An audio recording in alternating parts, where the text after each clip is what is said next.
Willie D Live. Right. Yeah, and people. And people. Mm-hmm.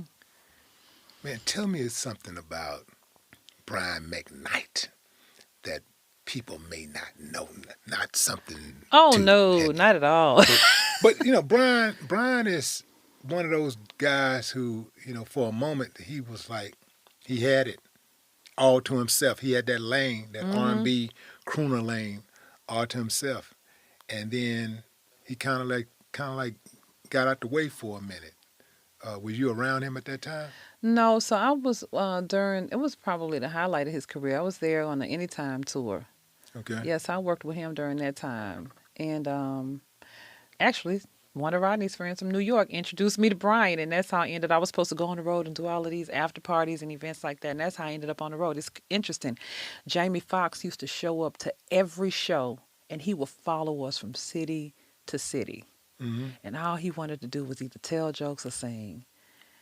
So I've been knowing He was Jamie. trying to get Brian to sign him Yeah. to a deal, Mhm. record deal.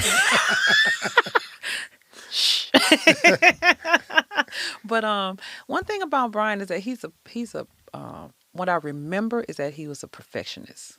Mm-hmm. And what I can say about entertainers like him, and most of y'all love it perfect. And sometimes I think that setting that standard for yourself sometimes means that you don't feel like you can exceed, or you feel a need to exceed what you've already done. I mean, Brian's voice is impeccable. He plays all of these instruments. Mm-hmm. He's from a musical family. His children are musical. Has everything of an R&B great, and he is. I'll never take anything from Brian. His voice, I used to be in some of the sessions with him, just hearing him rehearse. Man, the man's voice is like butter. Mm-hmm. And when I hear him when I hear songs on the radio now, I'm like, I need something new from Brian. So Brian, we need something new from you, like immediately. The man is amazing Yeah. and treated me well. Yeah. Hmm. Yeah, Brian is that dude. He always been that dude. I remember he used to come here back in the 90s Hmm. and All the time. sold out. Used to come in, he would coach my celebrity basketball games because he think he can ball. He can. He can ball a little. Brian got a little. I mean, he ain't like Willie D or nothing on the court. Almost got me fired when I started working. He ain't got them handles like Will, you know what I'm saying? But, Brian can ball. I seen him ball. He can. Brian can ball. Kelly can ball. Hmm. Flex can ball. Hmm. Another one. Yeah. Used to come all the time for my celebrity basketball games. Flex and Shawnice are my good friends as well. Right. Yeah, I forgot about that. Yeah, Flex and Shawnice. And I set up a game.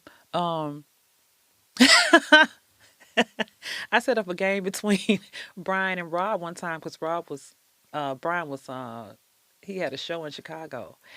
And Will, honestly, I tell you that all the time. Man, I didn't know what I was doing. I was just doing the work. That's it. Nobody had given me a blueprint. I'm little legs yay long. I'm thicker than everybody that I work with, darker, and probably less experienced, but I was there, right? So I'm like, if I'm in the room, whatever has to be done, I'm going to do it. I set that game up. Man, I think I probably got fired, or at least got this that day, because, Brian waxed Rob's head on that court. Really? Yeah, but Rob don't allow nobody beating him at basketball. So they played again. No, they didn't play again. I think I got fired for a couple of days. Oh. So you gonna bring somebody down here to beat me?